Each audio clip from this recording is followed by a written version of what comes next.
Hi everyone, my name is Michelle, co-founder of Aussie BizChick, and in this video I'm going to go through the top 5 mistakes I see a lot of small businesses make when first starting out with their email marketing. So I've done a lot of email marketing in my time. So when I first started and I look back at some of the marketing emails I've sent, but you learn from your mistakes, and these were the mistakes I was making. Literally, I've sent that many emails, did a lot of A/B testing, and these are the things that I see are successful. So mistake number 1, overwhelming your prospect and having too many options in your email. So when you first kind of start thinking about the emails you want to send out to your prospects, just take a step back and think about what is the main goal of this email. Is it for them to download something? Is it for them to sign up for something, buy something? Stick to that one action. A lot of small businesses put a lot of different options in their email, like they can do A, B, C, or D. Already you're kind of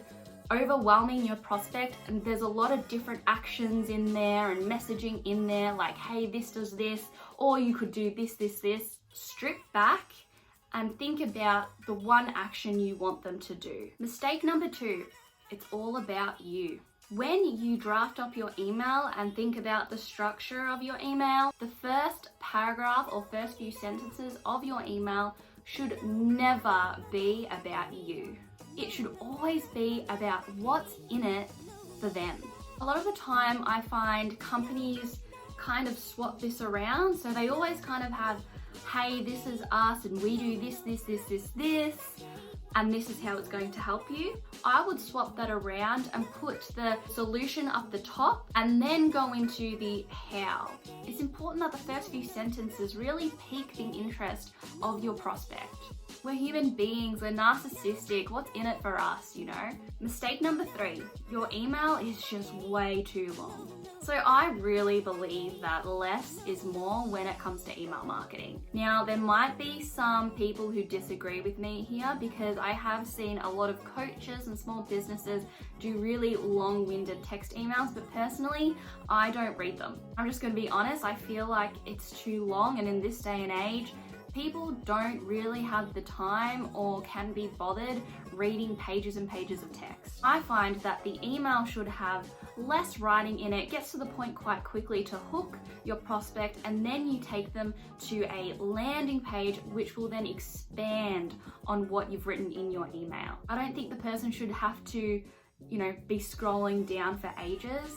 We just got to think that not everybody is on their computer. So even if you're creating the email on your computer and it doesn't look as long, just think about the people who are opening their emails on their mobile phones. I'd rather keep less text in your email, keep it short and brief, and I find that really works when it comes to your conversion rate and getting people to click and go to your landing page. Mistake number 4, where is your CTA, or your call to action is way too far down the email. So this is kind of 2 mistakes I see, though whenever I do an email, I like my call to action to be a obvious button in a very different color. So if you've got a white background, obviously you can make it really stand out, make it really, really obvious. So then when I look at the second thing about the call to action button being a little bit too down, and this harps on back to what I said previously about if your email is way too long, then having your call to action down the bottom, they're probably not going to end up scrolling down to see that. I always like to have the call to action button at least on the first half. So if they do have to scroll down once,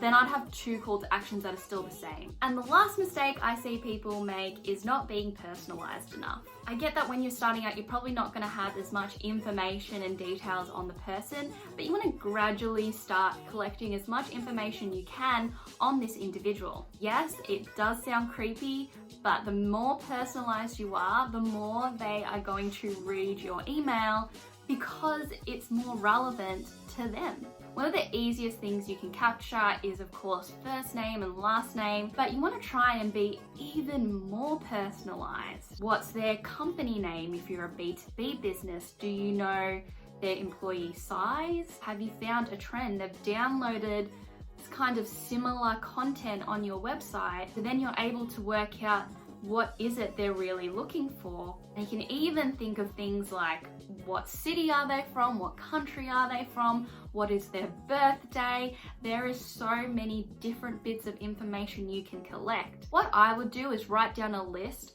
of the main items you think you would benefit from knowing about your prospect. One of the big things marketers use, and this is best practice, is to use a thing called progressive forms. Now again, it is going to be dependent on the type of email marketing tool you are using. So when I talk about progressive forms, you're able to put in rules. Say if you already have, for example, first name, last name, and company, the next time they go to download something from your website, you're not going to ask those same questions again. You're going to ask different questions. So for example, you might want to know their company size, you might want to know what country they come from. I mean, again, it's up to what you think you need to know about your particular prospect in order to market to them most effectively. Kind of another tactic I've used in the past is sticking to just text-based emails. So it makes it look like it's actually coming from a person rather than an actual nice marketing design type of email. I usually like to use text-based emails for kind of reminders for events, or if they're really nearing the end of the funnel, of the sales funnel, where they're literally probably about to buy from you. I kind of like a text-based email. It just really brings it home. It's not really too markety and it feels really personalized to the individual. So I would definitely test those out. Do A/B testing, see what really works for your audience. But I do find, and statistics prove it, you can read this anywhere, the more personalized it is, the more likely they're going to engage with your email. So those are the top 5 mistakes I see a lot of small businesses do. I hope you found this video useful. Be sure to subscribe or be following @AussieBizChick to see more videos like this. See you in the next video.